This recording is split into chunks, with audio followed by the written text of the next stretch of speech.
Haleluya, puji Tuhan. Bapak Ibu saudara yang saya kasih dalam Tuhan Yesus, selamat pagi.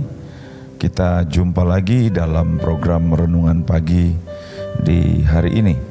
Sebelum kita merenungkan kebenaran firman Tuhan, mari kita menghampiri Tuhan dalam doa. Kita berdoa. Pujian, hormat, serta syukur kami persembahkan kepadamu Tuhan, buat anugerah dan kasih setia Tuhan yang begitu ajaib dan luar biasa kami boleh nikmati dalam hidup kami di hari ini. Dengan tubuh, jiwa, dan roh yang diberkati Tuhan, kami diizinkan Tuhan untuk ada di hari ini, untuk menjalani semua aktivitas kami. Kami perlu kekuatan firman dan Roh Kudus-Mu agar menolong kami untuk kami tetap memiliki konsistensi terhadap firman-Mu, sehingga hidup kami terus semakin hari semakin diubahkan di dalam Tuhan. Terpujilah nama-Mu.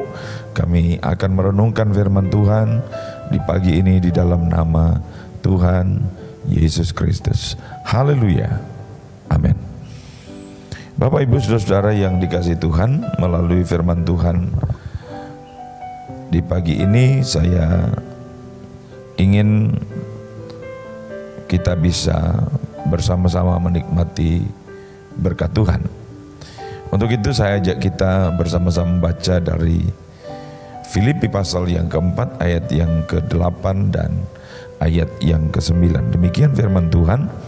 Jadi akhirnya saudara-saudara, semua yang benar, semua yang mulia, semua yang adil, semua yang suci, semua yang manis, semua yang sedap didengar, semua yang disebut kebajikan dan patut dipuji, pikirkanlah semuanya itu.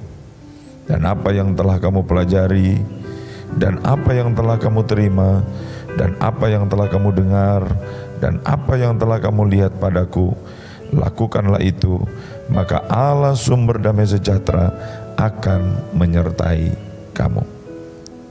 Puji Tuhan.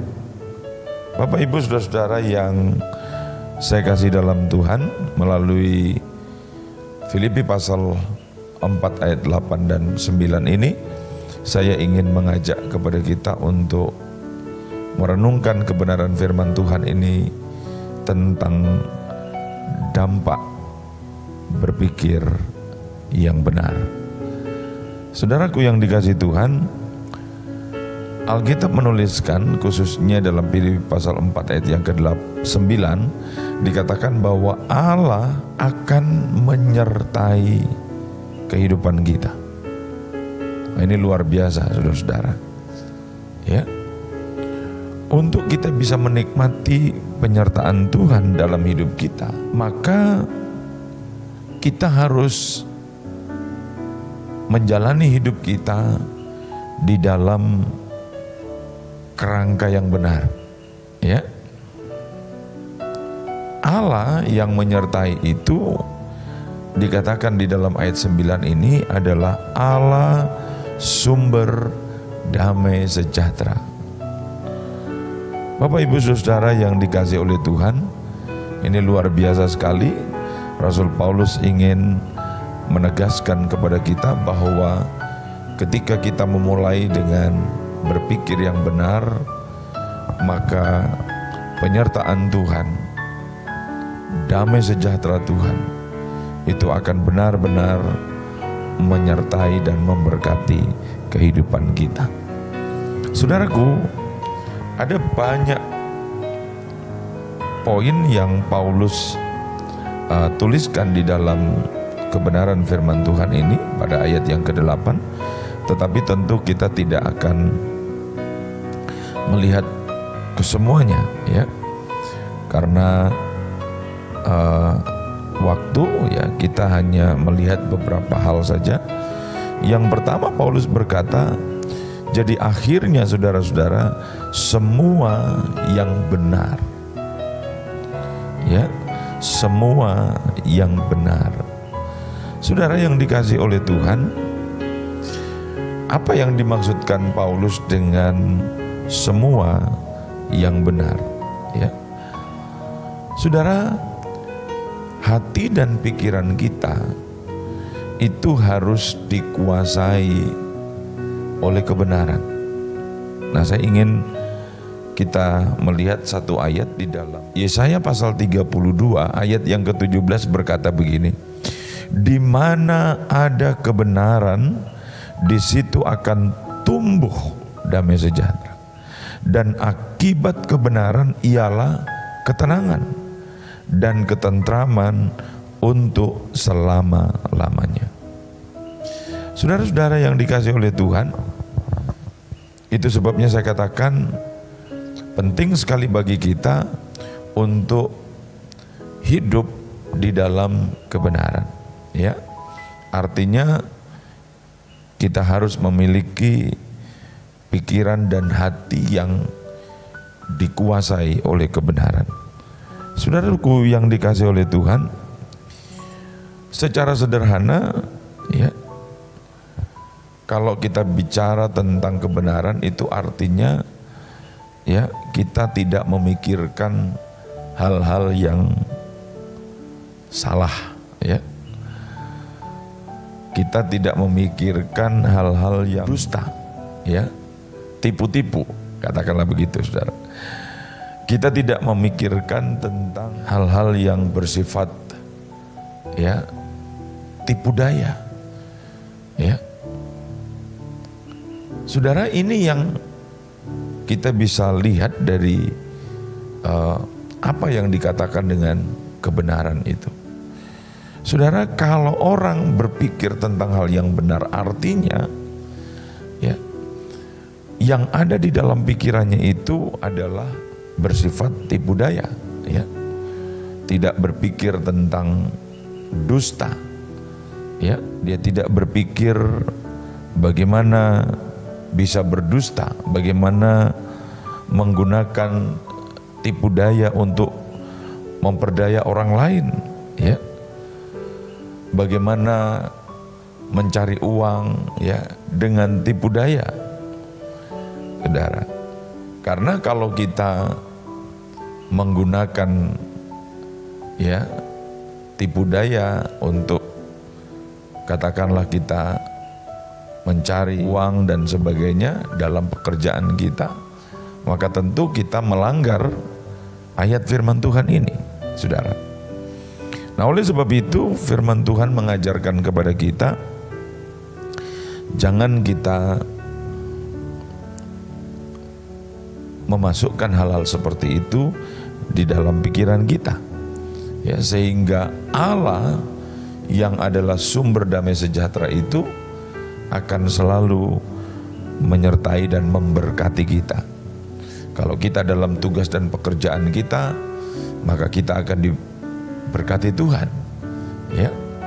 Kalau dalam aktivitas kita yang lain, Tuhan juga ada bersama dengan kita, dan itu luar biasa sekali, ya. Kalau hidup ini dalam penyertaan Tuhan, maka saya percaya kita akan menikmati damai sejahtera Tuhan. Saudara-saudara yang dikasihi oleh Tuhan, hal yang kedua dikatakan adalah hal mulia, semua yang mulia, ya.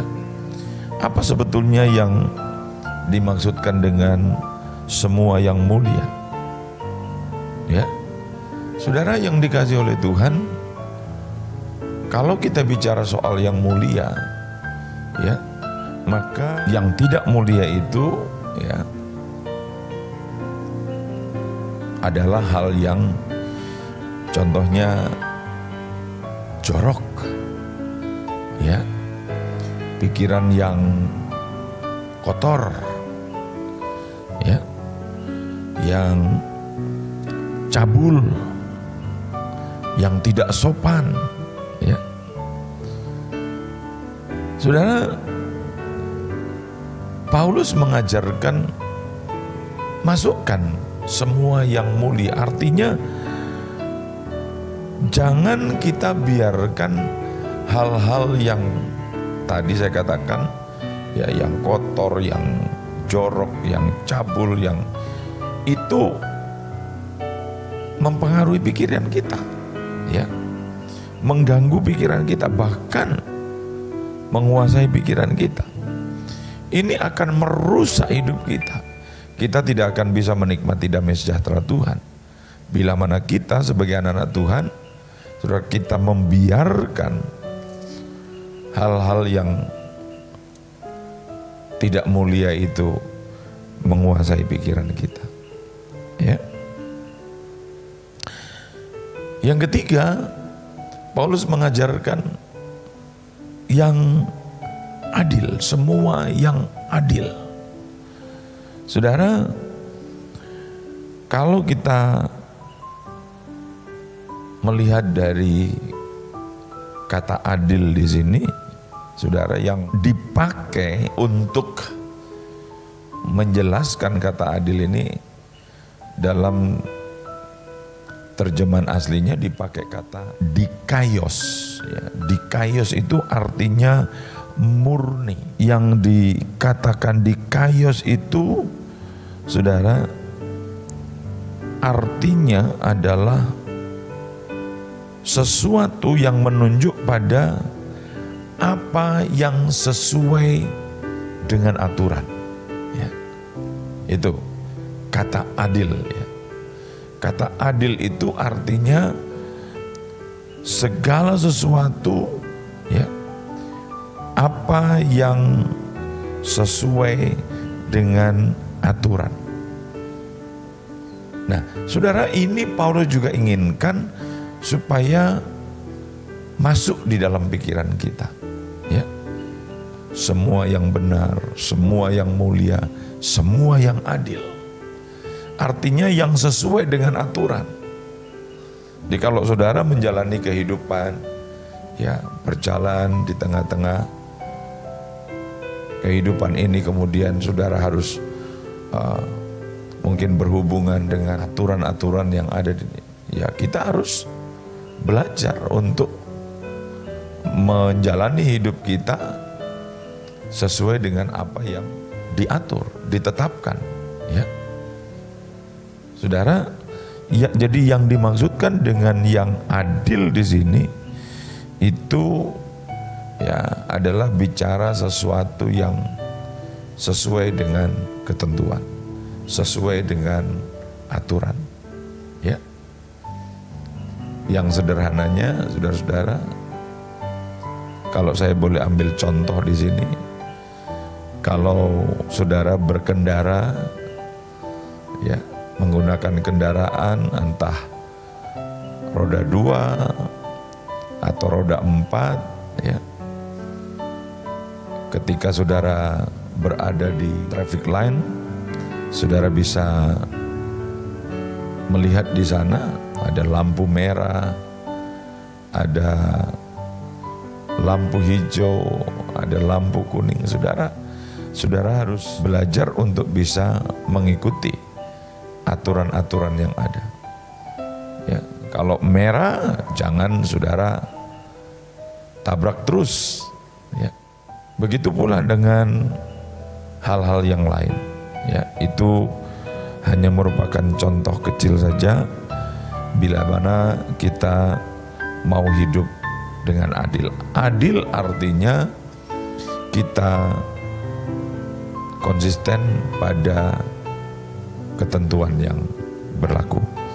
Ya, secara sederhana saya dapat katakan seperti itu. Nah, saudara-saudara yang dikasihi Tuhan, yang keempat, ya, mungkin kita melihat pada bagian ini, ya, yang keempat itu dikatakan semua yang suci, ya, semua yang benar, semua yang mulia, semua yang adil, semua yang suci.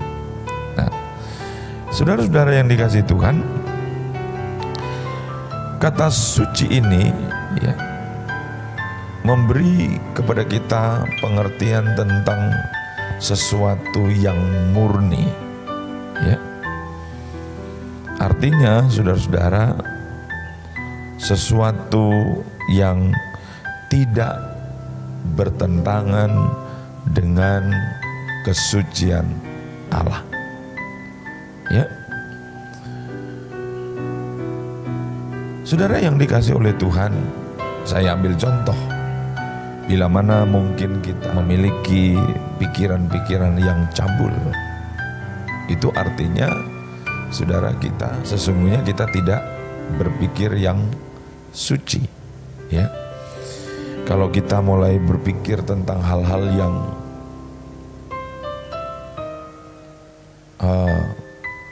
porno, ya, itu artinya kita tidak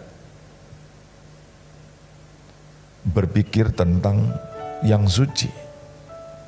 Saudara-saudara, Alkitab mengajarkan kepada kita bagaimana kita bisa menikmati penyertaan Tuhan.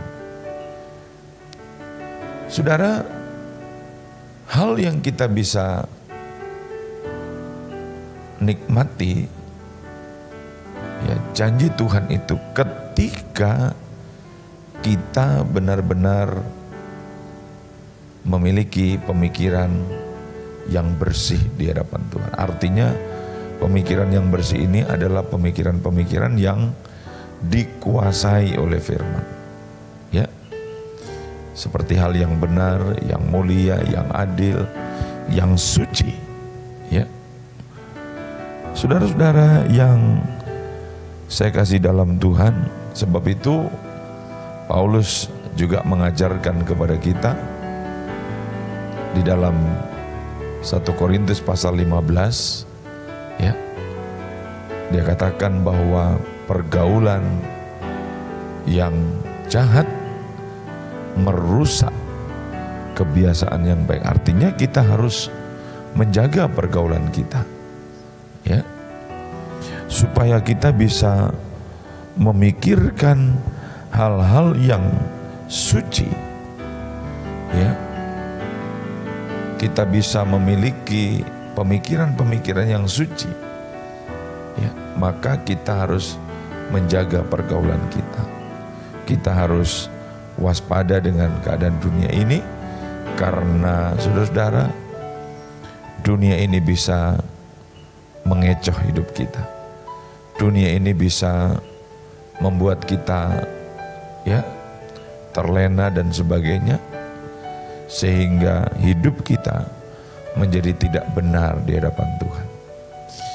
Saya yakin dan percaya bahwa ketika kita sebagai anak-anak Tuhan, kita dapat melakukan firman Tuhan ini, kita masukkan di dalam hati dan pikiran kita hal-hal yang benar, hal-hal yang mulia, hal-hal yang adil, hal-hal yang suci, maka Tuhan akan memberkati kita.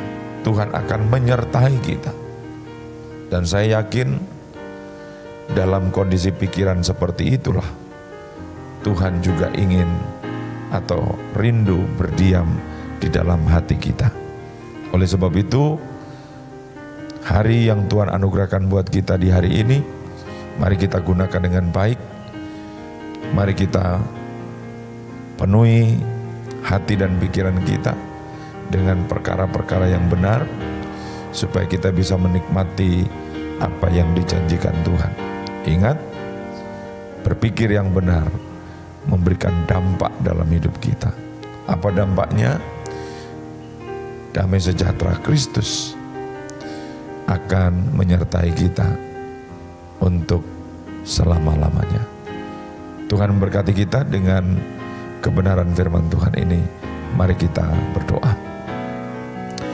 Bapa di surga, kami bersyukur dan berterima kasih karena firman-Mu datang kembali untuk kami, mengingatkan kami, mengajar kami supaya kami hidup sungguh-sungguh dengan firman-Mu, dan firman-Mu akan memberikan dampak yang besar dalam hidup kami. Kami rindu bahwa di hari-hari yang kami jalani ke depan, kami dapat menikmati penyertaan Tuhan. Kami dapat menikmati damai sejahtera Tuhan yang Kau janjikan dalam setiap hidup kami. Tolong kami Tuhan, baik dalam kehidupan pribadi kami, hidup rumah tangga kami, pekerjaan kami. Biarlah pikiran dan hati kami dipenuhi dengan kebenaran firman-Mu, sehingga kami boleh hidup semakin hari semakin menyenangkan hati Tuhan. Terpujilah nama-Mu. Kami bersyukur untuk malam sepanjang hari dan yang Tuhan anugerahkan buat hidup kami. Kiranya kami terus boleh menikmati kebaikan-kebaikan Tuhan di sepanjang hari ini. Terpujilah nama-Mu. Dalam nama Tuhan Yesus kami mengucap syukur dan kami sambut hari yang baru penuh dengan sukacita dan kemenangan daripada Tuhan. Haleluya. Amin.